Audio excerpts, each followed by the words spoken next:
자, 두 번째 시간인데 지난 시간에 이어서 이제 그 접근 통제하고 그다음에 시스템 반응 한번 정리해 보도록 할게요. 자, 먼저 접근 통제의 개념을 한번 보도록 하겠습니다.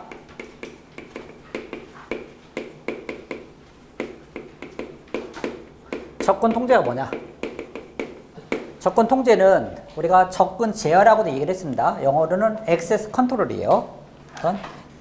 접근하는 걸 컨트롤한다. 그래서 액세스 컨트롤.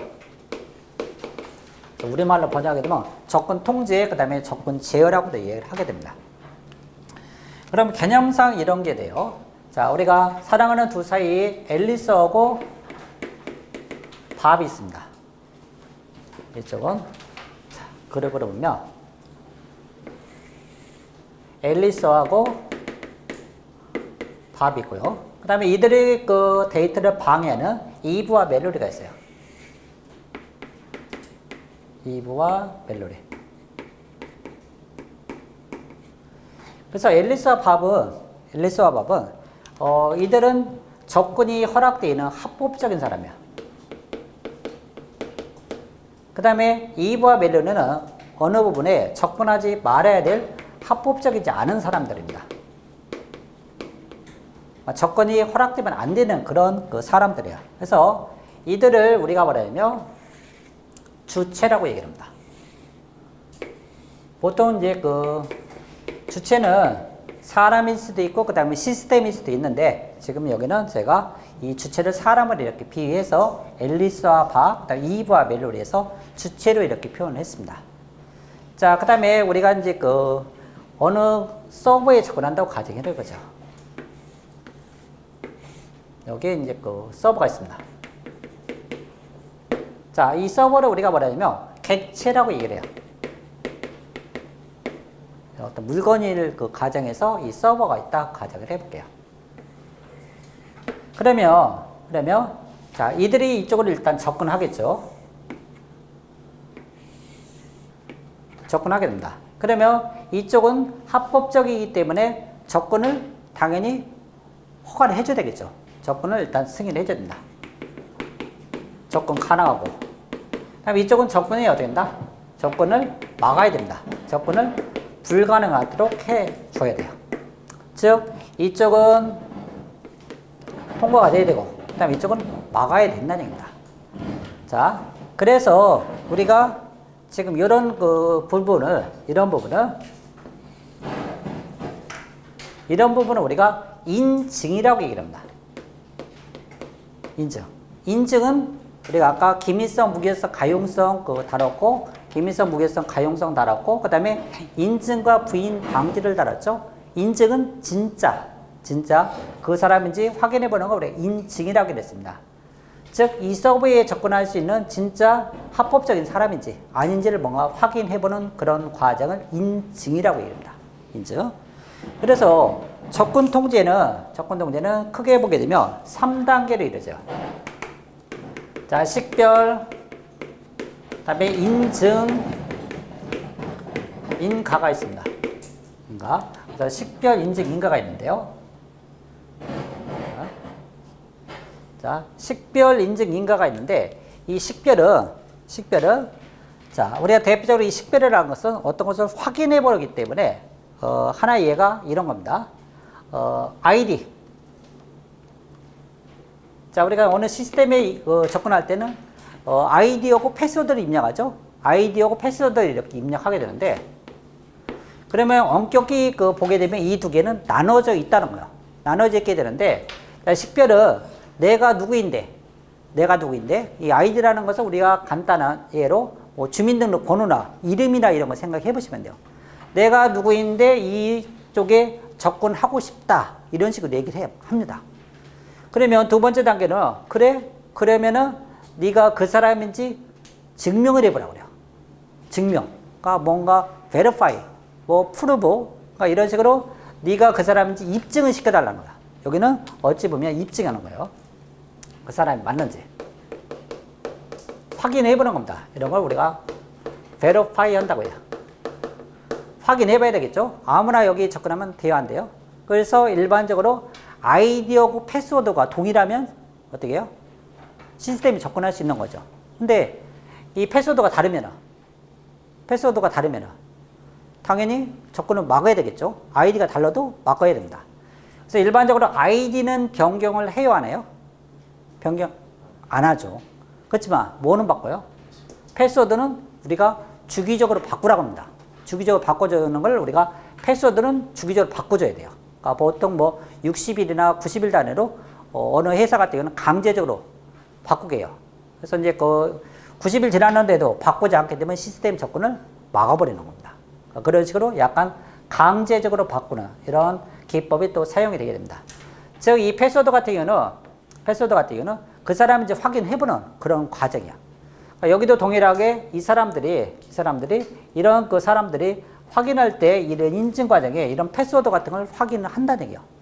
이런 것을 인증이라고 얘기를 하고요. 그다음에 인간은 어떤 것이냐면 대표적으로 우리가 여기에 딱 들어왔습니다. 앨리스나 바, 그다음에 뭐 이쪽은 합법적이지 않으니까 당연히 접근을 막아야 되겠죠. 합법적인 사람이 이렇게 딱 들어왔어요. 여기 서버에 접근했는데 어느 한 사람은 루트예요. 그에 반해서 일반 유저가 있습니다. 루트하고 일반 유저하고 이 서버에 접근했을 때 권한이 동일하면 돼요, 안 돼요? 안 되죠. 일반 유저가 루트 권한을 가지고 있어. 그러면 돼요, 안 돼요? 이 루트는 상당히 막강한 권한을 가지고 있는 겁니다. 하나의 이 루트는 거의 옛날로 얘기하게 되면 임금 왕 정도는 되는 거야. 임금 왕. 그 다음에 일반 유저는 일반 백성이에요. 일반 백성. 그러니까 여기 상당히 제한적인 어떤 권한을 가지고 있고, 임금 왕은 이것저것 자기 마음대로 다 할 수 있죠. 지금 북한에 있는 최소한 김정은 정도는 돼야 되죠. 자기 마음대로 다 하잖아요. 그렇죠? 권력이 막강해요. 그 정도는 되는 사람 우리가 루트라고. 루트는 여기에 시스템 많은 부분을 일단 건드릴 수 있어요. 근데 일반 유저는 제한적으로 뭔가 건드려야 되겠죠. 그렇기 때문에 이 인간이라는 것은 이들을 차등을 두는 거야. 차등. 그러니까 어떤 시스템에 접근했을 때 보안에서는 평등한 게 좋아요? 아니면 차등 있는 게 좋을까요? 차별이 있어야 되죠. 그렇죠? 이 둘이 평등하면 어떻게 해요? 위계 질서가 무너지는 거죠. 시스템이 한마디로 하면 이제 그 개판이 되는 거예요. 그러니까 그러면 안 됩니다. 그래서 이제 식별, 인증, 인가 이런 단계를 거쳐 가게 되는데 이 인증에 이거를 확인해보는 기법이 내가 누군데 이렇게 이제 그 아이디를 제시했습니다. 식별 제시를 하면 이거를 확인하는 기법, 인증의 기법이 한 3가지가 나와요. 자, 여기는 가장 간단한 패스워드. 그 다음에 이제 우리가 뭐가 있냐면, 자, 인증의 기법입니다. 자, 인증의 기법에 보게 되면 한 3가지가 나오는데, 타입 1, 2, 3예요. 자, 타입. 여기는 이제 영어로는 타입입니다. 자, 1, 2, 3이 있습니다. 1, 2, 3. 그래서 타입 1은 something you know. 당신이 알고 있는 어떤 거. 그러니까 우리가 이제 그래서 지식 기반이라고 얘기를 하겠다. 대표로 이제 그 사례가 지금 저기에 있는 것 같이 그 패스워드가 여기에 해당돼요. 패스워드. 그 다음에 핀. 우리가 이제 그 돈을 하려면 그 카드를 집어넣고 4자리 숫자를 일단 입력하죠. 4자리 숫자. 그러니까 카드를 넣고 이런 어떤 자기만이 알고 있는 이 핀 넘버를 4자리 숫자를 일단 집어넣게 됩니다. 패스워드 다른 사람과 공유하면 돼요, 안 돼요? 안 되죠. 안 돼요. 그러니까 지식 자기만이 알고 있어야 돼요. 자기만. 공격자 이걸 알면 돼요, 안 돼요? 안 되죠. 안 됩니다. 그래서 이런 것을 우리가 타입 1이라고 얘기합니다. 그 다음에 타입 2는 something you have예요. 당신이 가지고 있는 거. 소위 말해서 소유라고 합니다. 소유.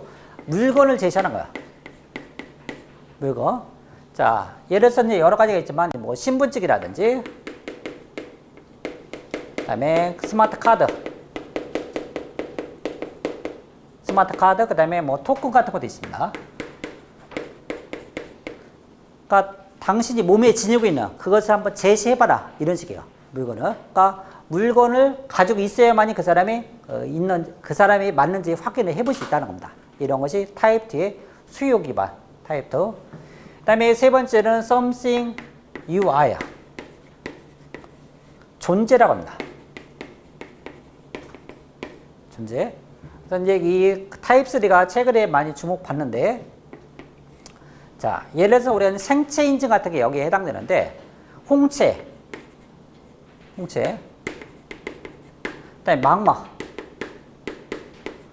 그다음에 이제 얼굴 같은 것도 있어요. 이런 거 등등. 홍채는 이제 그 갤럭시 같은 데도 이 홍채를 이용해서 인증을 하게 됩니다. 그러니까 눈을 딱 갖다 대면 어때요? 그 사람인지 딱 확인해서 어떻게? 바로 이제 반응이 일어나는 겁니다. 다른 사람 딱 갖다 대면 어떻게 해요? 안 열리죠? 안 열립니다. 근데 이제 삼성의 이제 갤럭시 같은 경우는 요 이제 그 정확도를 조금 낮춰놓은 것 같아요. 대충만 다 갖다 내도 어떻게 해요? 바로 열려요. 바로. 근데 이제 그 정확하게 하려면 어떻게 해요? 눈을 확실히 뜨고 좀 가까이서 정확하게 그 사람이 맞는지 확인을 딱 해봐야 되겠죠? 이 정확도 이 부분을 설정을 나름대로 이렇게 그 조정을 할 수 있는데 이 부분은 약간 조금 낮게 좀 했다는 거예요. 자, 홍채, 망막, 얼굴. 사람 몸에 지니고 다니는 것을 어떻게 된다? 제시를 한다는 거야. 이 눈, 내 눈을 다른 사람이 대신할 수 있어요, 없어요?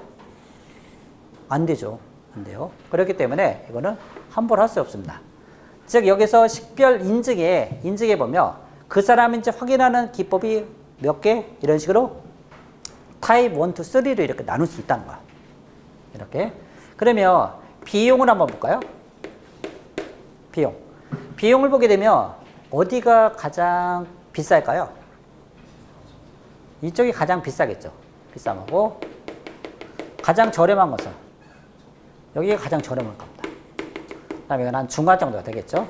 그러니까 밑으로 가면 갈수록 어떻게 된다? 좀 비싸요. 그렇지만 이 비싼 대신에 좀 약간 강력한 인증이 이루어지는 건 사실이죠. 이쪽은. 근데 이 패스워드 같은 경우는 이제 그 가장 어떤 저렴하면서도 앞으로도 계속 사용되긴 할 거예요. 이 패스워드는. 왜냐면 단순하잖아요. 이 패스워드 관리만 잘 되면 괜찮은데 그게 안 됐을 때는 다른 사람이 도용될 수 있기 때문에 좀 문제가 좀 되는 건 사실입니다. 아무튼 비용으로 봤을 때 타입 1, 2, 3, 그 다음에 밑으로 올수록 약간은 강력한 인증 기법이 되게 됩니다. 그러면 이것을 공격하는 기법을 한번 보게 되면, 공격을 보게 되면 지식 기반 인증 같은 경우는, 자, 우리가 예를 들어서 은행 같은데 비밀번호 설정할 때 요즘은 그런 거 많이 하더라고요. 비밀번호 설정할 때 예를 들어서 자기 집에 있는 뭐 전화번호나 그 다음에 주민등록번호 끝자리 하면 바로 리젝트가 와요. 그거 입력 안 된다고 딱 막아요. 왜 그러냐면 이 공격자가 그 사람의 어떤 공격을 해서 주변 상황, 그러니까 주민등록번호라든지 기타 뭐 전화번호 같은 거 어떻게 해요? 다 알아낼 가능성이 높겠어요, 낮겠어요?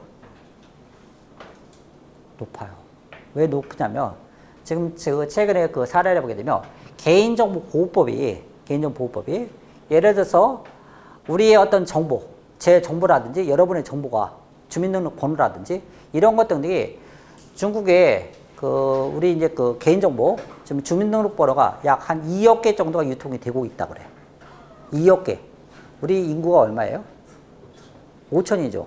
내 주민등록번호가 한 4개는 막 유통되고 있는 거야. 이건 뭐 비밀이 아니야, 이제.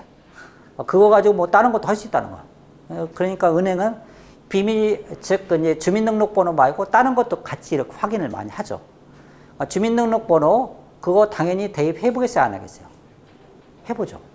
그 다음에 집 주소, 주소는 말고 전화번호 다 알아요. 다 아니까 어떻게? 패스워드 일단 제일 첫 번째로 대입해보죠. 그러니까 은행에서 그래서 막는 거야. 그렇기 때문에 이때 공격자는 추측을 해봐요. 추측을. 즉, 그 사람이 어떤 패스워드를 실제 많이 사용하느냐. 자꾸 우리가 전화번호도 잊어먹고 그러니까 패스워드가 어떻게? 가급적이면 어떻게? 단순하게 뭐, 지금 얘기한 것 같이 생일, 그 다음에 뭐 주민등록 끝자리 이렇게 하고 싶죠. 하고 싶은데 어떻게 된다? 공격자가 이걸 첫 번째로 대입해보니까 피해야 된다는 거야. 내가 모르는 것 같지만 공격자는 다 안다는 거야. 자, 자, 그래서 이 타입 1은 추적 공격으로 일단 이루어지게 되고, 타입 2는 이 물건을 어떻게 해요? 뺏으면 되겠죠. 그래서 강탈이나 훔치는 거예요. 도난. 몰래 훔칩니다. 그러면 그 물건을 갖다가 제시를 하면은 인증이 되겠죠. 그 다음에 타입 3 같은 경우는 이런 홍채, 망마, 그 다음에 이런 거 등등 어떻게 해? 갖다 똑같이 대입하려면 어떻게 해? 그 사람 잡아다 똑같이 갖다 대야 되겠죠. 아니면은 그냥 잘라내야 돼요. 도려내야 돼요. 그렇죠? 손가락 잘라갖고 갖다 대든지 아니면 무서운 얘기지만 눈을 빼야 어떻게 거기다 갖다 댈 수 있겠죠. 상당히 무서운 얘기인데 아무튼 이쪽으로 올수록 된다. 조금 좀 잔인하기도 하고 그다음에 공격의 그 강도도 더 좀 세게 해야만이 타입 3 쪽에서는 통과가 될 수가 있습니다. 이런 개념이 우리가 접근 통제고 아주 중요하게 나오는 인증의 타입 1, 2, 3가 타입 1, 2, 3 이런 거를 우리가 한번 분류를 해봤어요. 그래서 접근 통제는 크게 식별 인증 인가 단계로 오게 되고 그다음에 인증 그 기법을 이런 식으로 타입 1, 2, 3를 일단 나눌 수가 있다. 아주 중요한 개념입니다. 이런 거 걱정 안 하셔도 돼요. 나중에 계속 들어요.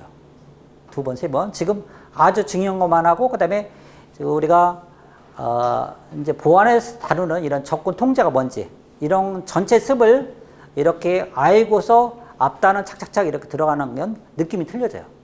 전체 내용을 알고. 근데 이런 그 설명 없이 제가 이제 예전에는 그냥 직접 들어갔어요.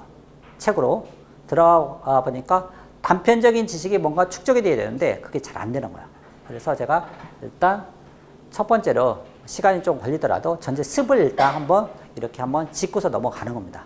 이 내용을 조금 어느 정도 알면은 교재를 읽어도 조금 이해가 좀 빨리빨리 와요. 자, 그런 의미에서 이제 그 기본적으로 일단 다루고요. 자, 그 다음에 접근 통제에서는 또 중요한 내용이 개념을 일단 살펴봤어요. 식별 인증 인가, 그 다음에 인증에 3가지 기법이 있다. 그 다음에 회사마다 접근 통제하는 모델이 있습니다. 자, 접근 통제 모델이 있는데요.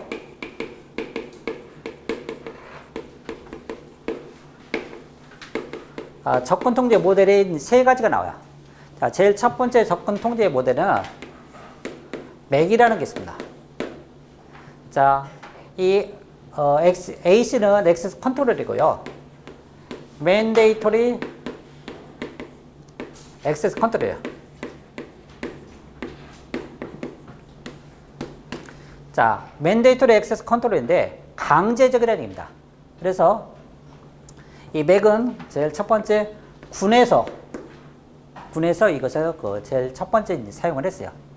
보안을 얘기하게 되면 군에서 시작했다고 보셔도 무관합니다. 무방해요. 자, 실제 이제 이 보안을 이제 가장 많이 좀 앞서가는 나라가 어딜까요? 어디예요? 미국. 그 중에서도 미국이 어디? 군이에요, 군. 미국 군에서 이런 어떤 이 보안을 가장 많이 연구하고, 그 다음에 이런 걸 실제 적용을 많이 하게 됩니다. 그래서 이제 우리가 미국에서 최신의 어떤 무기를 우리나라가 사고 싶다고 해서 살 수 있어요, 없어요? 최신의 무기를 미국에서 이제 우리가 돈 많으니까 좀 팔아달라. 그들이 이제 돈을 엄청나게 투자를 해갖고 일단 개발했는데 우리가 사고 싶다고 해서 살 수가 없어요. 똑같이 예를 들어서 어떤 암 알고리즘이 있다고 가정해보죠. 알고리즘이 있어요. 근데 그것이 이제 미국에서 많은 돈을 투자해갖고 일단 개발했습니다. 그럼 이것도 수출을 통제해요. 통제. 이것도 보안은 거의 이제 무기 정도로까지 생각을 하게 됩니다. 그래서 뭐 이런 어떤 통제를 하게 돼요. 그래서 일부 어떤 암 알고리즘이나 이런 것 등등을 약간은 이제 통제도 하고, 그 다음에 국가에서 약간은 관여를 하게 됩니다. 실제적으로 이 맨데이트 액세스 컨트롤은 군에서 이것을 사용했다는 것이고, 그 다음에 남학생 같은 경우는 군대 하면 생각나는 게 뭐예요? 통일성. 그렇죠? 뭔가 이제 아침 6시에 전부 다 일어나고, 취침 시간도 이제 거의 일정하게 딱딱 이루어지죠. 그렇기 때문에 통일성. 그 다음에 중앙 집중적이죠. 중앙 집중적인 어떤 관리가 이루어집니다. 통제가 한마디로 하게 되면 맨데이터리야. 약간 강제적이죠. 우리말로 번역하게 되면 강제적 접근 통제라고 얘기를 하겠다. 강제적. 자, 그에 반해서 이제 두 번째 나오는 것은 덱이 있어요. Discretionary Access Control입니다. 너무 팍팍한 거야. 너무 팍팍해요. 그러니까 군대에서 있는 거를 사회에서 이렇게 쓰려고 하다 보니 이게 적용이 잘 안 되는 겁니다. 이제 너무 타이트하다는 얘기죠. 그래서 예를 들어서 이때 나오는 것이 Discretionary Access Control입니다. 우리말로 하게 되면 임의적 접근 통제라고. 약간 자율성을 줘요. 그래서 이때 사용되는 개념이 소유자가 사용자 또는 사용자 그룹을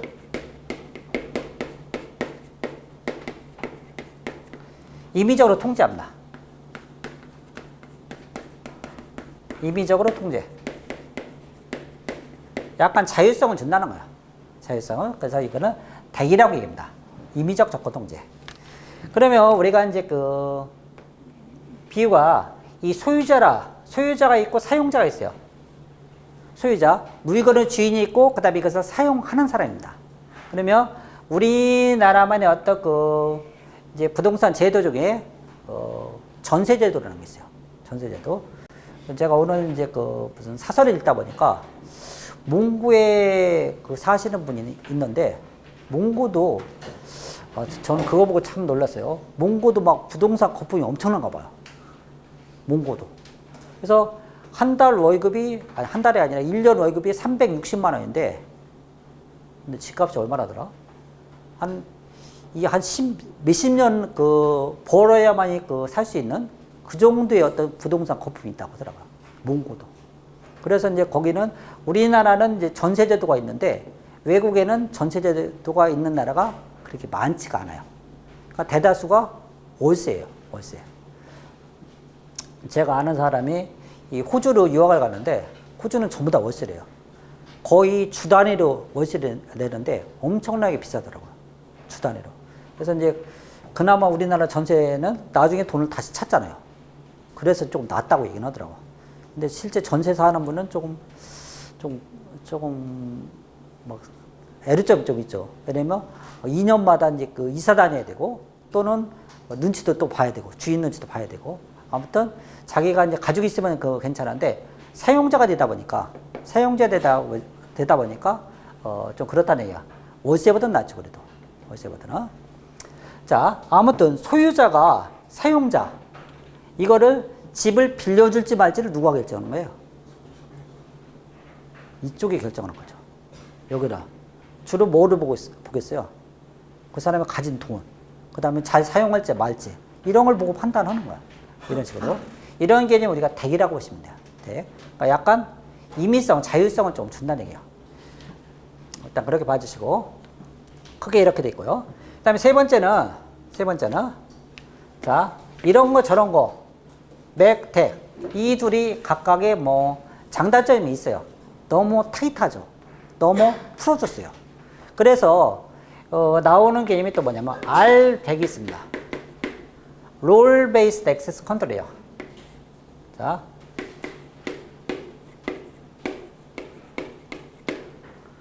롤 베이스드 액세스 컨트롤. 즉 역할 기반 접근 통제. 역할, 뭐 태스크 그다음에 여러 가지로 얘기를 하게 되지만 이 롤이라는 것은 한마디로 얘기하게 되면 이 그 자기가 하는 일을 우리가 롤이라고 보시면 됩니다. 그래서는 이것이 갖는 특징은 자, 맥 그다음에 덱의 장점을 취합니다. 둘의 장점을 취해요. 장점을 취하게 되는데 자, 이 R100에 나오게 된 그 배경을 보게 되면 자, 인사이동이 잦은 조직이 있어요. 인사이동이 잦은 조직이 있습니다. 예를 들어서 어느 회사에 인사이동이 아주 자주 일어나요.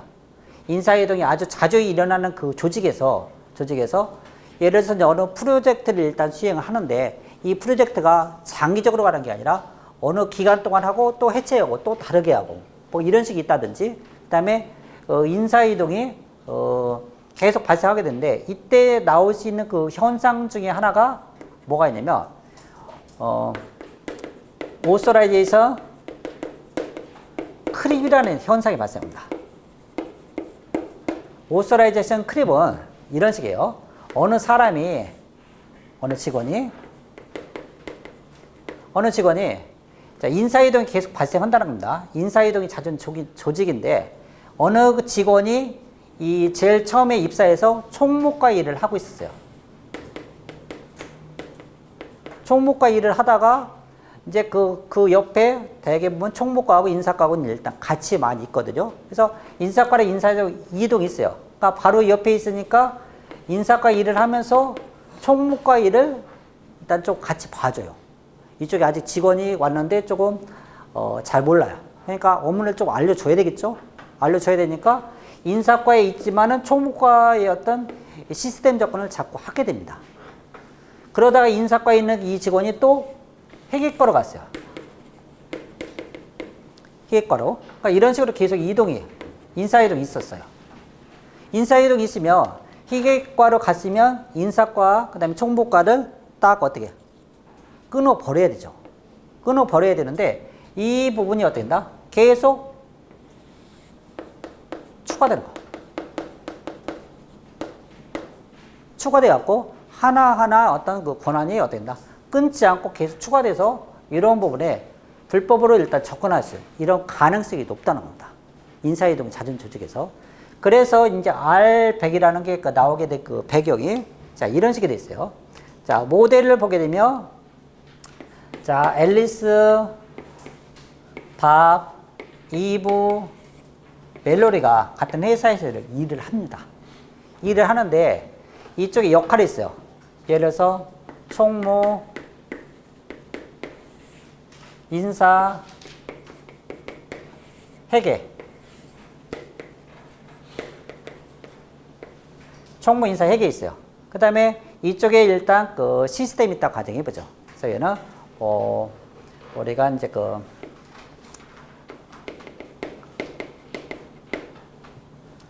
객체보다도 자 어느 그 시스템 파일이라고 가정해보죠. 파일 1, 그 다음에 파일 2라고 가정해볼게요. 자, 이랬을 때 이쪽을 우리가 뭐라냐면 이 그 앨리스, 밥, 이브와 멜로리는 주체, 객체 이름만 아까 접근 통제에서 했죠. 그러니까 이 사람들을 우리가 뭐라냐면 주체라고 얘기합니다. 그 다음에 이런 총무과, 인사과, 회계를 우리가 역할이라고 그래요. 역할. 그 다음에 이쪽은 객체입니다. 객체. 그래서 자, 앨리스와 밥은 일단 이 총무과에서 이렇게 일을 해요. 그 다음에 이분은 인사과. 그 다음에 그 멜로리는 인사과 일도 하고, 그 다음에 그 회계과 일도 합니다. 자, 이런 식이에요. 그 다음에 이 그 총무과는 파일 1에 접근하고요. 그 다음에 인사과도 파일 1에 접근합니다. 그 다음에 회계과는 파일 1에 이렇게 접근한다고 가정해보죠. 일단 계략적으로 어떤 예입니다. 자, 그래서 이것이 우리가 R100의 어떤 모델인데, 자, 앞에 맥이나 덱은요, 주체, 객체가 다이렉트로 붙어요. 다이렉트로. 그래서 어느 시스템에 접근할지 말지는 강제적으로 주체가 객체의 등급을 비교해봐요. 등급. 군대로 얘기하게 되면 뭐냐? 군대로 얘기하게 되면, 예를 들어서 이제 그 군대는 계급이 있죠? 그 다음에 계급도 있지만은 또 이런 것도 있어요. 어떤 그 정부의 등급이 있습니다. 등급이 있어갖고 이 등급을 비교해서 거기에 접근할지 말할지를 판단해요. 예를 들어서 자, 어느 그 장교가 1급에 접근할 수 있습니다. 1급에 접근할 수 있는 그 장교가 2급의 정보를 접근을 1급이 더 높은 거예요. 1급이 더 높은데 2급의 정보를 접근할 수가 있어요. 동일 그 부대 내라면 이런 식으로 접근할 수 있는데, 그런 식으로 주체 객체를 비교해요. 그다음에 여기도 주체가 객체에 접근하는 것을 허가할지 말지를 판단하게 되는데, 근데 여기서 중요한 것은 이 역할이라는 것이 이 R백에서 나온다는 거. 이 역할은 어찌 보면 완충적 역할을 합니다. 어떤 완충적 역할을 해준다는 거야. 가운데 뭐다? 주체가 객체가 다이렉트로 붙지 않고 뭐를?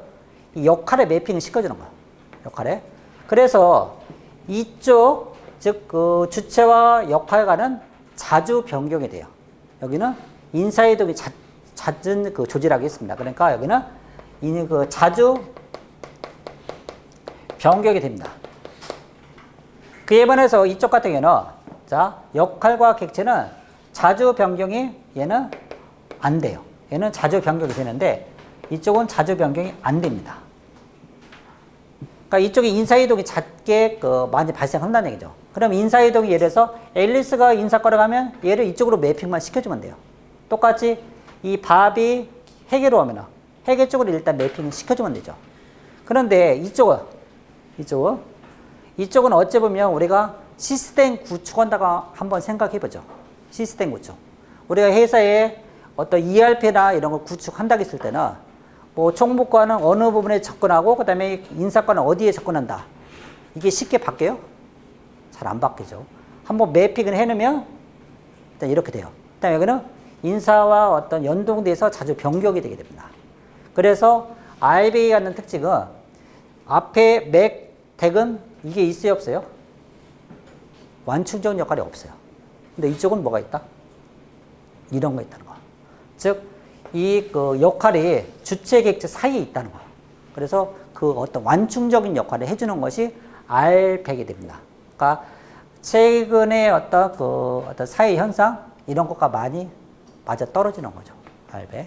그러니까 이제 그런 식으로 일단 보시면 돼요. 접근동지의 개념을 살펴봤고 그다음에 접근동지의 모델 맥, 덱, R100.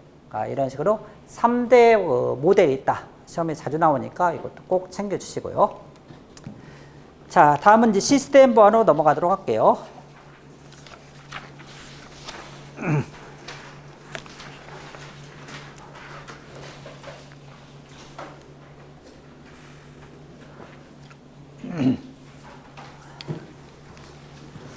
자, 그래서 우리가 기본 파트인 암호화하고 그다음에 접근 통제를 일단 살펴봤고요. 자, 그 다음에 시스템 보안, 여기서부터 응용 파트로 들어간다고 보시면 됩니다.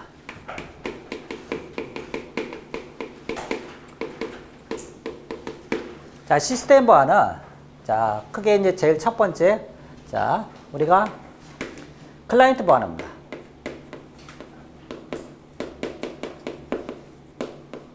클라이언트 보안. 이 클라이언트 보안, 우리가 이 클라이언트 서버라고 가정했을 때, 이 클라이언트의 역할도 상당히 중요해요.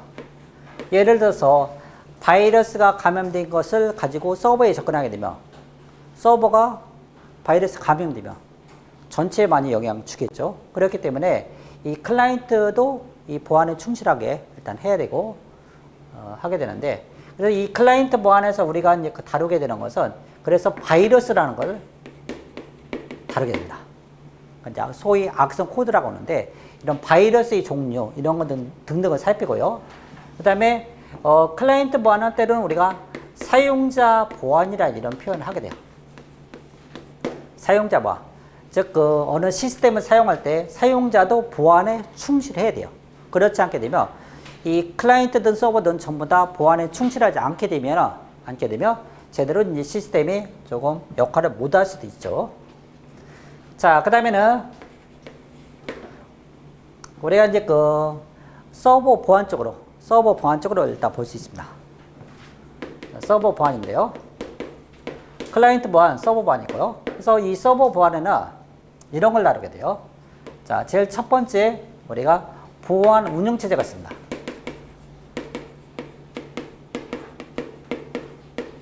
영어로는 이제 Secure OS, 오퍼레이팅 시스템인데요. 보안 운영체제. 자, 운영체제인데 이 보안이 들어가 있어요. 보안. 그러니까 운영체제에 보안 기능을 추가로 탑재를 시키는 겁니다. 그래서 이제 뭐 커널 같은데 보안의 어떤 요소를 추가시키는 거. 이런 보안 운영체제의 그런 개념을 일단 다루게 되고요. 그 다음에 서버 보안 중에는 우리가 유닉스와 리눅스.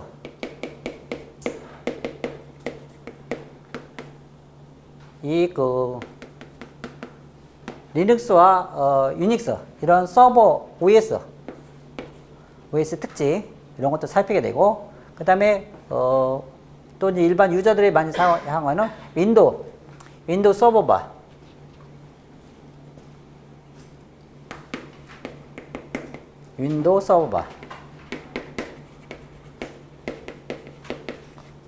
자, 이런 것을 우리가 이제 서버 보안단에서 일단 다루게 됩니다. 그래서 보안 운영체제, 그 다음에 유닉스, 리눅스, 그 다음에 윈도우 서버반을 다루게 되고요. 그 다음에 세 번째는 이제 우리가 서버 보안 관리인데요. 서버 보안 관리. 서버 보안 관리에는 우리가 이제 대표적으로 이 서버를 관리하려면 이 보안 관리를 해줘야 되는데 거기서 나오는 그 대표적 주제 중에 하나가 우리가 로고 관리가 있습니다. 로고를 볼 줄 알아야 돼요. 로고를 볼 줄 알아야 되고 그 다음에 로고가 어떤 종류의 로고가 있는지 이런 것을 우리가 살펴보는 것이 서버 보안 관리라고 볼 수 있습니다. 그 다음에 네 번째는 자, 각종 시스템 보안. 저기에 포함되지 않는 어떤 개별적인 주제를 다루게 되는데 그 중에서 이제 가장 많이 나오는 것 중에 하나는 버퍼 오버플로 공격. 버퍼 오버플로 공격. 그래서 버퍼 오버플로 뭔가 넘쳤다는 얘기죠. 그 다음에 우리가 이제 포맷 스트링 이런 것 등등을 우리가 이제 각종 시스템 보안에서 일단 시스템 보안의 주제로 케이스 바이 케이스로 이렇게 하나하나 다루게 됩니다. 자, 그 다음에 다섯 번째는 자, 최근 보안 주제들이 있어요.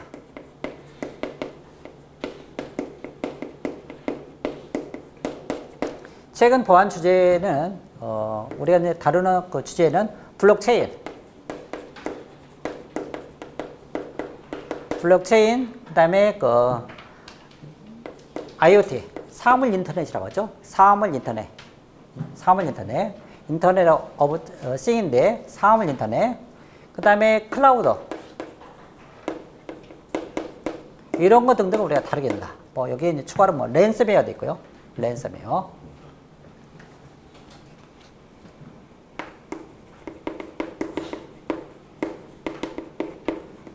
이런 것 등등은 이제 케이스 바이 또 케이스로 다루게 되는데 이 최근에는 이런 블록체인이나 클라우드 그다음에 랜섬웨어 같은 게 계속 시험에 등장하기 때문에 별도의 어떤 하나의 섹션을 추가해 갖고 이래서 최근 보안 주제를 이렇게 다루게 됩니다. 일부는 이 블록체인은 우리가 아까 해시함수는 포렌식과 이런 블록체인에 사용된다고 했습니다. 그래서 이제 암호학 파티에 삽입을 할까 고민도 하고 그다음에 이런 클라우드 같은 경우는 데이터베이스 같은 것과 많이 또 관련이 돼 있어요. 그래서 이렇게 이제 따로따로 나눠 갖고 산지하게 할까 하다가 별도로 그냥 다 모았어요. 왜냐면 최근에 어떤 트렌드를 좀 알고 있는 것이 좀 좋을 것 같아서요. 별도의 섹션을 이렇게 구성을 했습니다. 물론 이제 1권의 앞부분일 수도 있고 그다음에 2권으로 편제가 될 수도 있지만 2권의 책의 내용이 조금 두껍기 때문에 1권의 제 끝부분에다 이거를 별도로 모았습니다. 최근에 많이 시험에 또 등장하기 때문에 잘 알고 계시래요. 시스템 보안은 그래서 이제 클라이언트 보안, 그래서 바이러스나 이제 사용자 보안의 주제를 다루게 되고, 그다음에 서버 보안의 내용이 이제 좀 많이 있죠. 그래서 CQOS의 보안 운영 체제, 그다음에 유닉스와 리눅스, 그다음에 윈도우 서버 보안, 이것도 이제 시험에 나오는 주제가 또 정해져 있습니다. 그다음에 서버 보안 관리, 로고 관리, 그다음에 이제 최근 트렌드, 그래서 각종 시스템 보안과 이제 보안 주제들 이런 식으로 다루게 되고요. 그래서 이제 항상 이제 보안을 하시는 분들은 지금 우리가 이제 이렇게 시험을 위해서 이제 공부를 하지만 앞으로도 계속 어떤 새로운 공격이 계속 등장을 한다고 보시면 돼요. 그래서 우리는 지금 어떤 원리를 배운다고 이렇게 생각하셔야 돼요. 그래서 이 주제가 내년에는 또 어떤 게 들어갈지 모르는 겁니다. 왜냐면 보안은 계속 공격자도 발전하고 방어하는 사람도 그에 따라서 발전해야 돼요. 그렇지 않게 되면 어떻게 해요? 비대칭성이 이루어지죠. 공격자가 딱 쳐들어오는데 이쪽에서 어떻게 해요? 방어를 못하면 그냥 뚫리는 거예요. 그렇기 때문에 우리도 이런 걸 많이 배워야 되죠. 자, 그래서 이제 클라이언트 보안의 요 내용을 한번 가볍게 한번 정리해 보죠. 자주 나오는 주제에 이 클라이언트 보안에서는 이 바이러스 같은 게 있는데, 자, 그래서 우리가 이제 악성 프로그램 또는 악성 소프트웨어라는 게 있습니다. 악성 소프트웨어 때로는 악성 이 프로그램이라고 얘기하게 됩니다. 악성 프로그램. 악성 프로그램, 악성 소프트웨어라는 게 있는데요. 그래서 이제 그 크게 나누게 되면 이 악성 소프트웨어는 자, 숙주가 있느냐 없느냐에 따라서 숙주. 자, 우리가 이제 바이러스를 얘기하면 숙주가 있느냐 없느냐.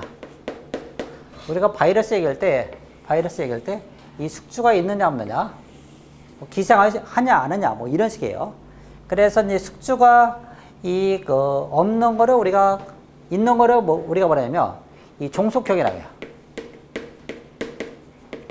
이쪽은 숙주가 없습니다. 그 다음에 이쪽은 숙주가 없는 걸 우리가 독립형이라고 합니다. 숙주가 필요 없이 자기가 독립적으로 살 수 있다는 거예요. 그래서 크게 이런 식으로 나눌 수 있는데, 이 종속형에는 이런 게 있어요. 트랩도어. 자, 뭐 트랩도어는 때로는 이제 백도어라고 얘기해요. 트랩도어, 백도어인데 소위 말해서 뒷문이에요. 뒷문으로 몰래 이렇게 들어가는 겁니다. 뒷문으로 들어가는 기법은 여러 가지가 있는데, 예를 들어서 이제 우리가 대다수가 이 트랩도어, 백도어는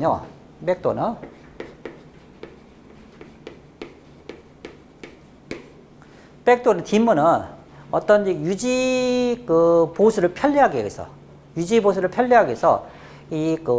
일부러 만들어 놔요. 뒷문을 일부러 만들어 놓는다입니다. 뒷문을 일부러 만들어 놓는데, 이제 우리가 유지 관리를 하기 위해서는 아이디 패스워드 입력하고 들어가기가 좀 귀찮아요. 그러니까 시스템 관리하는 사람이 이제 뒷문으로 그냥 바로 데이터베이스 접근하기 위해서 뭐 이런 식으로 바로 들어가는 그런 경우라고 보시면 돼요. 근데 이런 뒷문을 유지 보수를 하는 사람만 알면 되는데, 이 공격자가 만약 알면 문제가 크겠죠. 왜냐면 인증도 없이 바로 접근하는 거야. 인증 없이 바로 접근하니까 상당히 문제가 발생할 수 있어요. 이런 걸 우리가 트랩도, 백도라고, 한마디로 뒷문이에요. 뒷문을 나만 알아야 되는데 누구도 공격자도 안다는 거야. 그런 문제가 발생할 수 있습니다. 자, 그 다음에 로직 밤. 논리폭탄이야. 논리폭탄. 우리말로 하게 되면 논리폭탄이라고 얘기를 합니다. 이 논리폭탄은 이런 식이에요. 소스 코드에 나만이 아는 어떤 거로 소스 코드에 몰래 숨겨놓는 거야. 몰래 숨겨놓습니다. 이런 거 우리가 논리폭탄이라고 하는데, 실제 사례는 이런 경우가 발생할 수 있어요. 예를 들어서 어느 회사에 이제 프로젝트를 이렇게 수행을 했습니다. 프로젝트를 수행하는데, 요즘은 대형 프로젝트 같은 경우는 여러 협력업체가 같이 일을 합니다. 같이 일을 하다 보니까 이 협력업체 직원이 약간 조금 호기심도 많고 약간 좀 불량한 사람이에요. 그래서 의도적으로 소스코드에다 어떤 거를 숨겨놨어요. 그러니까 이제 어떤 안 좋은 거를 뭔가 숨겨놨겠죠. 그러니까 그걸 숨겨놓고서 프로젝트 다 끝났어요. 그리고 딱 전화를 합니다. 전화를 해요. 내가 거기다 소스코드에다 뭐 숨겨놨는데 뭐 돈 얼마를 안 주면은 그게 이제 작동하게 만들겠다. 이런 식으로 협박을 해요. 이제 프로젝트 다 끝난 다음에 협력업사 직원이. 그러면 회사는 당황하죠. 그 소스 코드에 그걸 찾을 수 있을까요, 없을까요? 찾을 수 있어요? 요즘은 웬만한 소스 코드가 막 수만 라인 되죠, 기본으로. 몇십만 라인이 될 수 있어요. 찾을 수가 없어요. 변수도 뭐 자기만 아는 거로 뭔가 숨겨놨겠죠. 찾을 수가 없어요. 근데 결국에는 나중에 어떻게 해? 그 사람 잡혀 안 잡혀? 대다수가 잡히죠. 잡혀요. 그리고 또 이런 그 협력업사 직원이 있을 수도 있고, 그 다음에 또 이런 경우가 발생할 수 있어요. 예를 들어서 어느 그 사람이 직원이 이제 그 일을 하면서 자기가 만약에 그 갑자기 해고가 되면 그냥 나가기 억울하죠. 그러니까 의도적으로 여기다 자기가 퇴직당하면은 뭔가 이제 논리폭탄 숨겨놔요. 자기만이 아는 그런 어떤 그 변수나 이런 거 써갖고 숨겨 딱 놔두고, 그 다음에 자기가 해고당해서 이제 그만두게 되면 그게 터지는 거야. 뭐 이제 시스템이 망가지게 한다든지, 그 다음에 포맷이 된다든지, 아무튼 이런 식으로 숨겨놓는다. 그러니까 자기 어떤 이 방어를 하기 위해서 이렇게 해놓는 거야. 이런 걸 우리가 뭐냐면 논리폭탄이라고 해요. 논리폭탄. 찾기가 상당히 어렵죠. 이렇게 어려워요. 그 다음에 우리가 이제 그 여기에 같이 이제 종속 경우는 바이러스가 있어요. 숙주가 필요하죠. 숙주가 필요합니다. 우리가 이제 그 감기 걸리면 어떻게 해요? 비실비실 하는 거야. 이것이 우리가 바이러스, 그 다음에 종속형이라고 보시면. 그 다음에 독립형에는, 자, 좀비. 자, 좀비는 뭐 디도스 공격 같은 걸 감행하는 걸 우리가 좀비라고 보시면 돼요. 좀비. 디도스 공격. 한마디로 하면 좀비 PC예요. 좀비 PC. 좀비가 이제 어떤 행동 대원의 역할을 해주는 겁니다. 그 다음에 웜이라고 있어요. 이 웜은 기하급수적으로 자가 증식을 해요. 자가 증식을 해서 개체수를 막 늘리는 겁니다. 이런 거 우리가 웜이라고 얘기합니다. 자, 그렇게 우리가 이제 크게 종속형과 그 다음에 독립형으로 나눌 수 있고요. 그 다음에 이 세 개는 바이러스, 좀비, 웜은 자기 복제가 가능해요.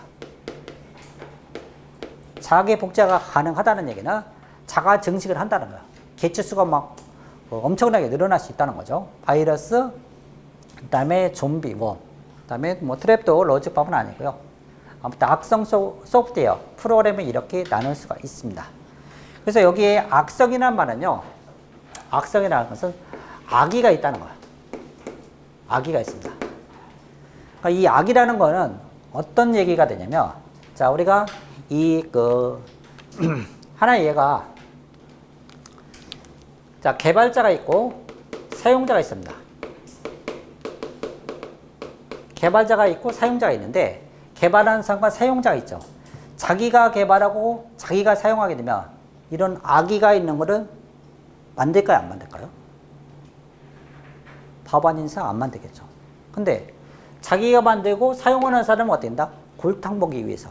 그래서 이런 악성 코드를 만드는 거야. 즉, 이 악성 소프트웨어가 발생하는 원인 중에 하나는 뭐다? 개발자하고 사용자가 다르기 때문에 그래요. 그러니까 개발자가 이 사용자를 골탕 먹이는 거. 그 다음에 어떤 악의를 가지고 어떤 행동을 하게 만드는 거. 이런 걸 우리가 악성 소프트웨어, 악성 프로그램이라고 얘기하게 됩니다. 그래서 악의가 있다는 거야. 그래서 이제 정의를 그렇게 하게 되고요.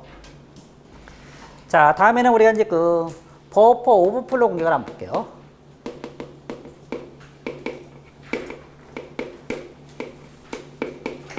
자, 버퍼 오버플로 공격은, 자, 지금도 유효하고 계속 처음에 등장하는 주제 중에 하나예요.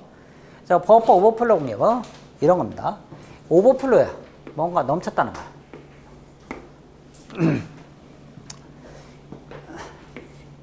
제가 이제 사는 아파트에는요, 이 커뮤니티 센터에 가보면은, 이제 이 사우나 시설이 있어요. 사우나 시설이 있어서, 여기는 냉탕, 그 다음에 여기는 온탕이 있습니다. 냉탕, 온탕이 있는데, 이쪽 찬물과 뜨거운 물이 있는데요. 그래서, 이제 가끔 우리가 이제 제가 사우나 커뮤니티 센터에 가보면, 이제 나이 드신 분들은 주로 온탕에 가죠. 그 다음에 어린아이들은 보면, 이제 열이 많기 때문에 주로 이 냉탕에 좀 있어요. 겨울에도 가보면은, 아이들은 이제 냉탕에서 막 뛰어놀고 그럽니다. 그러니까 이제 가끔 이제 어르신들이 이 온탕 주변에 이렇게 앉아 계세요. 근데 아이들이 물장구를 막 치다 보면은 여기에 찬물이 막 물이 튀죠. 물이 튀어요. 그러니까 이쪽으로 막 물이 너무 오게 됩니다. 그러면 여기에 앉아 계신 분들이 약간 좀 짜증 나죠. 좀 조용히 앉아 있고 싶은데 물이 찬물에 막 튀니까. 그래서 이제 가끔 항의를 해요. 어린아이 여기 출입을 금지했으면 좋겠다. 근데 그게 결국 안 되더라고요. 왜냐하면 이분들이 또 데리고 와요. 자기 손자나 그다음에 자기 자식을 데려오니까 이게 통제가 잘 안 돼요. 그래서 결국에는 아직까지도 계속 이제 그런 상황이 되고 있는데요.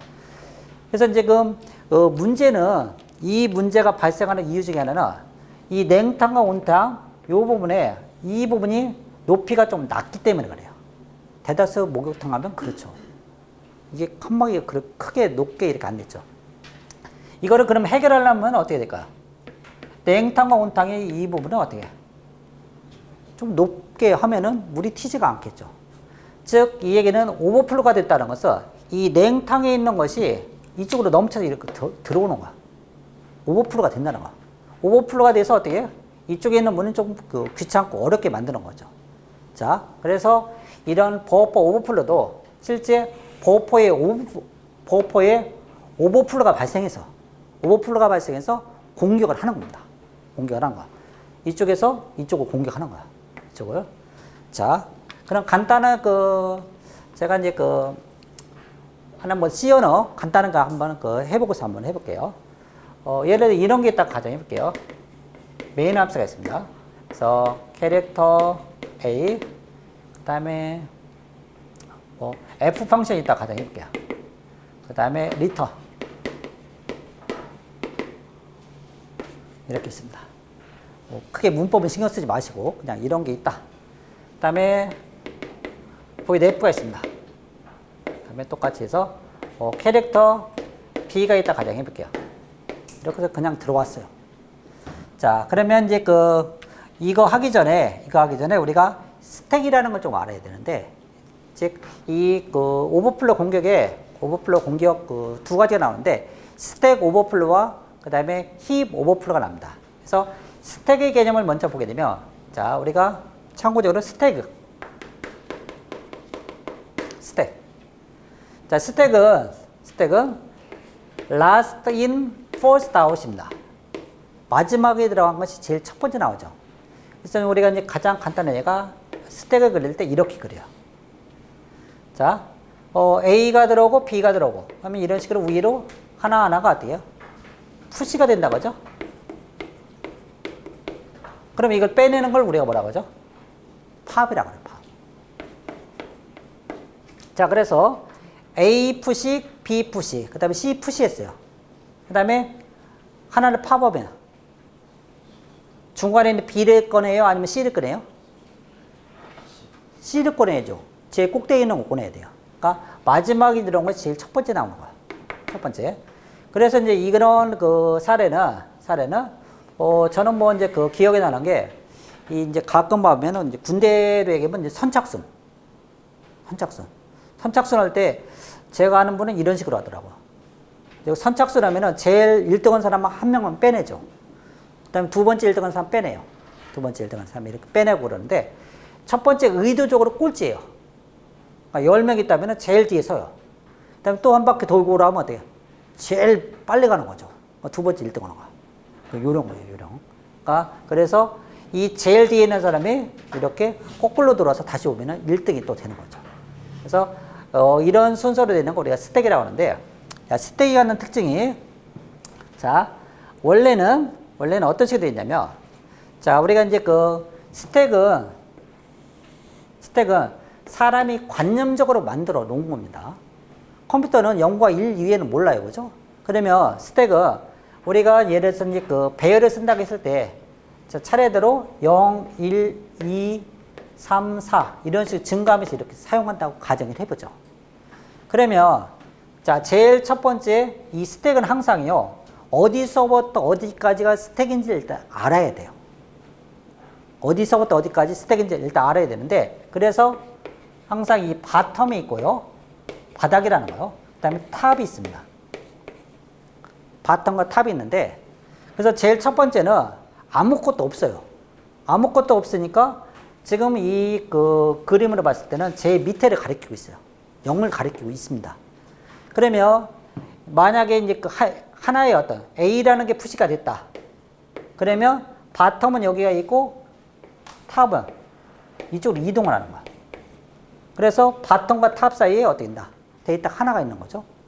또 B가 들어왔어요. B가 들어오면 어떻게 된다? 지금 이 두 번째로 어떻게 된다? 탑이 올라가는 거야. 즉, 그래서 A, B까지 들어오면 바텀은 0을 가리키고 탑은 어디? 2를 가리키고 있어요. C가 들어오면. 자, 여기 세 번째 가리켜서 얘 탑이 여기를 가리키고 있죠. 탑이. 그래서 여기에서 탑이 C를 가리키고 있고 바텀은 어떻게? 제일 밑에를 가리키는 거야. 밑에를 이렇게 가리키고 있습니다. 그래서 지금 여기서부터 여기까지가 우리가 스택 공간이라는 걸 우리가 알 수 있습니다. 그 다음에 꺼낼 때는 어디? 제일 꼭대기에 있는 C를 꺼내는 거죠. 중간에 있는 어떻게 밑에 있는 거 빼내면 안 돼요. 그래서 항상 스택은 어떻게 있다? 중간에 있는 거 빼내면 안 돼요. 항상 탑에서 연산이 일어납니다. 탑에서. 그런 것이 여기서 스택이에요. 스택이 이런 식으로 되어 있습니다. 그러면 우리가 함수 호출할 때 스택이라는 걸 사용해요. 스택이라는 걸 사용하는데 간략하게 이런 상황을 제가 스택을 통해서 이제 표현을 하게 되면 이런 식입니다.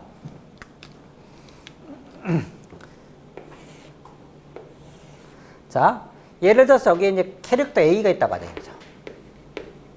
캐릭터 A를 일단 집어넣어요. 그 다음에 F 함수가 호출됐죠? F 함수가 호출되면 이쪽에서 이쪽으로 이동을 해요. 그러면 넘어가기 전에 먼저 돌아왔을 때의 주소를 저장하고 가야 돼요. 이거를 저장하고 가야 돼요. 즉, 이것을 다 수행한 다음에 이쪽으로 와야 되죠. 그렇기 때문에 다시 복귀할 주소를 뭔가 저장을 하고 갑니다. 그래서 이때 여기에 이제 간단하게 얘기하면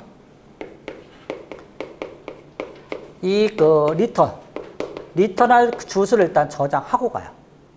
그 다음에 이제 저기서 차례대로 그 다음에 뭐 캐릭터 B 이런 식으로 간다고 가정해보죠. 스택이 이렇게 쌓여 있다고 할 수 있습니다. 그러면 지금 여기서 잘 봐보면 자, 어느 기점에 보면 지금 여기서 스택이 이 버퍼 오버플로우에서 이 스택은 지금 여기 같은 경우는 지금 이제 하나의 어떤 그 과정인데 여기에서는 함수가 두 개 있죠. 메인 함수와 F 함수 두 개가 있어요. 두 개가 있기 때문에 이 바텀이 이동을 해줘야 돼요. 그러니까 지금 여기서는 하나가 이렇게 돼 있는데 지금 여기서부터 여기까지가 이 부분이 가장 간단하게 메인 함수라 가정해봐요. 그 다음 이후에는 뭐예요? 이 위쪽은 F 함수죠? F 함수. 이건 메인 함수고 그 다음에 이쪽은 F 함수예요. 메인 함수고 F 함수. 그러니까 이쪽에서 이쪽으로 제어가 이동해서 갔는데 자, 메인이면은 이쪽에서 어찌 보면 바텀이에요. 바텀은 이쪽이고 그 다음에 이쪽으로 오히려 스택이 하나하나 증가했어요. 증가해서 올라갔습니다. 그래서 즉 여기서 보면 여기가 바텀이고 그 다음에 이렇게 증가해서 갔어요. 그 다음에 이쪽으로 제어, F 함수로 제어가 이동했으면은 바텀은 어디로 이동해야 될까요? 여기가 저 바텀이에요. 바텀이라고 했을 때 바텀은 이쪽으로 또 이동을 해줘야 돼요. 바텀이 이쪽으로 이동을 해줘야 됩니다. 즉 이 얘기는 무슨 얘기냐면요. 자, 이거 하나의 덩어리가 있어요. 이 하나의 덩어리가 있습니다. 하나의 함수, 메인 함수가 있어요. 그 다음에 이 부분이 F 함수 넘어갔다. 그러면 통째로 뭐 바텀도 이동해줘서 이렇게 가야 된다는 얘기입니다. 바텀도 이동해서 가져와서 이쪽이 막 실행돼야 돼요. 그러니까 스택이 이렇게 있다. 그 다음에 이쪽으로 이동하는 거야. 돌아올 때 거꾸로죠. 거꾸로 이 탑이 이렇게 줄여서 오다가 바텀과 거의 비슷해진과 동시에 또 이쪽으로 이동해 와야 돼요. 그래서 함수가 끝나는 겁니다. 그러니까 요 바텀이 하나의 함수로 이렇게 제어가 이동해서 넘어가는 거. 그런 과정이 일단 나와요. 그건 정규 수업 시간에 제가 디테일하게 설명을 드리는 겁니다. 그래서 이 이야기에서 이제 큰 틀에 이렇게 된다는 거야. 그러면 이 버퍼 오버플로우 공격은 과연 언제 일어나느냐 했을 때는 자, 이렇게 이제 거꾸로 쌓이다가 거꾸로 이렇게 내려오는 거야. 거꾸로 내려오는데 요 리턴 주소 복귀 주세요. 이런 부분을 오버플로 시키는 거야. 의도적으로 오버플로 덮어쓰기 한다는 거야. 그러니까 여기가 덮어쓰기가 발생합니다. 복귀 조수를. 자, 복귀 조수를 덮어쓰기예요. 의도적으로. 어찌 보면 이런 거예요. 자, 이렇게 하나하나 쌓였습니다. 근데 군대로 얘기하면은 이런 식이죠. 자, 그 군대에 이렇게 해서 다 끝내고 나와 보니까 여자친구가 어떻게 돌아와 보니까 다른 친구가 사귀고 있는 거야. 여기에 다른 친구라는 것은 원래 이렇게 내려가야 되죠. 근데 여기에 공격자가 숨겨놓은 게 있어요. 그게 뭐냐면 소위 쉘코드예요. 이 쉘코드는 이 공격자 코드라고 보시면 돼요. 공격자 코드입니다. 공격자 코드인데, 그러면 지금 여기서 차례대로 와서 그 함수가 종료가 돼야 되는데, 이 부분이 어떻게 된다? 이쪽으로 연결을 시켜주는 거야. 이거는 공격자가 숨겨놓은 거죠. 이거는 공격자가 이런 부분을 일단 해놓는다는 거야. 해놓습니다. 그러면 딱 돌아와 보니까 어떻게 된다? 여자친구가 다른 친구가 사귀고 있는 거야. 그러니까 공격이 성립되는 거죠. 이런 걸 우리가 버퍼 오버플로 공격이라고 얘기하게 됩니다. 그러나 이런 그 버퍼 오버플로 공격은 실제 어떤 경우에 그 발생하게 되냐면, 자, C 언어로 얘기하게 되면 스트링 카피가 있습니다. 스트링을 복사한다는 거야. 근데 이 부분은 STR, NCPI가 있습니다. 자, 이 둘의 차이점은 이 STR 여기는 N이 들어가 있고요. 여기는 N이 없습니다. 이 N이라는 것은 길이를 체크하는 거예요. 길이를 체크하게 되는데, 그래서 얘는 길이를 체크하지 않고 복사를 하는 겁니다. 그래서 얘는 취약해요. 취약하고, 그 다음에 얘는 취약하지 않습니다. 취약하고 취약하지 않은데, 그 이유 중에 하나, 얘는 길이를 체크해요. 길이를 체크하니까 어떻게 된다? 이런 어떤 이 덮어쓰기 할 그런 가능성이 많이 줄어들어요. 그렇지 않게 되면 그냥 덮어쓸 가능성이 있다는 거야. 그런 함수를 사용해라. 이런 것이 어떤 이 버퍼 오버플로 공격에서 하는 얘기 중에 하나입니다. 좀 이런 부분이 조금 좀 어렵게 다가올 수도 있어요. 다가올 수도 있는데, 아무튼 이거는 정규 수업 시간에 제가 이 함수 넘어가는 이런 과정을 자세히 설명드려 볼 테니까, 개념만 이러하다. 이런 게 어떤 덮어쓰기 과정이고, 그 다음에 이런 것을 덮어써 갖고 공격자 코드가 실행된다. 이 정도만 일단 이해하시면 됩니다. 자, 이렇게 해서 했고 잠깐 쉬었다 하도록 할게요.